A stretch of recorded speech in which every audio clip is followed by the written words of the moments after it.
अस्सलाम वालेकुम दोस्तों। वक्त हो चुका है नाश्ते का। पाए पके हुए हैं बेहतरीन किस्म के।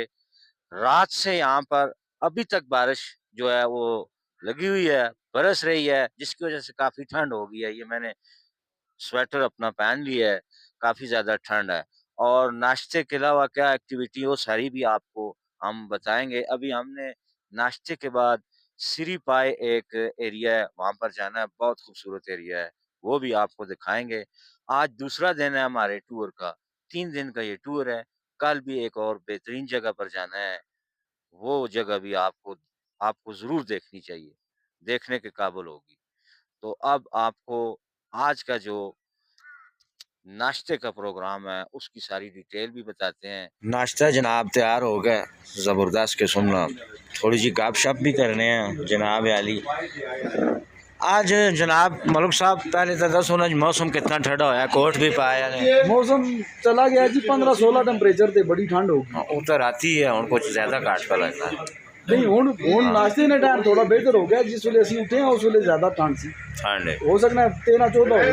ते पाया ने बारे से थोड़ा ज्यादा सोना मतलब के बड़े स्पेशल पाए ने ठीक होगा। पाया में जैसा उठले अंडे भी नाल लेते हैं। माशाल्लाह माशाल्लाह जबरदस्त। ये पाए जिसम हरारत पैदा करसन, सारे गर्म हो सन, लक भी पीड़ा करसन, लक भी पीड़ा करसन। फिर इन्हां वा हुण गर्म करके असी सिरी पाए लैके जासां हाय हाय हाय, ताकि इन्हां वा ठंड ना लगे। ठंड ना लगे।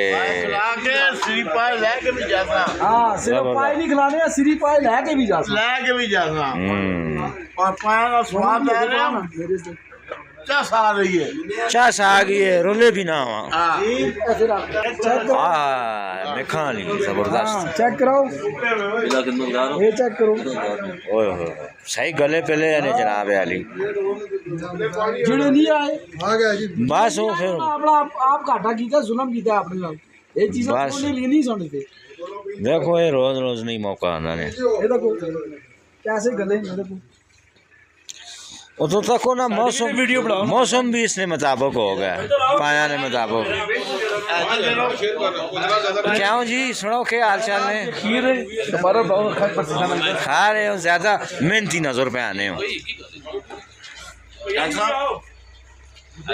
पाया नहीं, अगर नजर में अंदाजा लाना हो ना जी जी डॉक्टर साहब है, देखो पाए पके आए ओए होए नजर में अंदाजा लाना हो तो इथों लगना है। इथों लगना है। मसला प्लेट और आप चिमटा लाग पे ने आज पे चिमुटने सारे संगी जनाब आली बैठे। मैं तुसा नालों नाल दास होना जी। ये हथा तो लावा ते मुंह चमुटन शुरू हो गया है। ए उन्हां ना मुंह चमोटे है चरोका एक गल भी नहीं कीती ने कईयां बंदे मुंह ना। नाल चमुट गया आपस। हां आज चिप चिप हो रही है। बगैर ना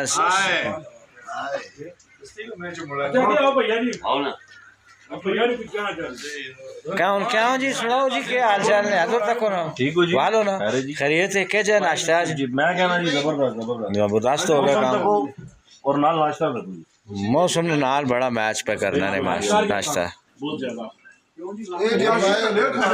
ये दे पाए किसी जगह तो नहीं मिल सकते, बिल्कुल सिर्फ पाए ही मिल सकते, सिर्फ पाए। ते जा खाने दा बंदा भी तानू किसी जगह तो नहीं मिल सकदा। हां ये जो बंदे काट ही होने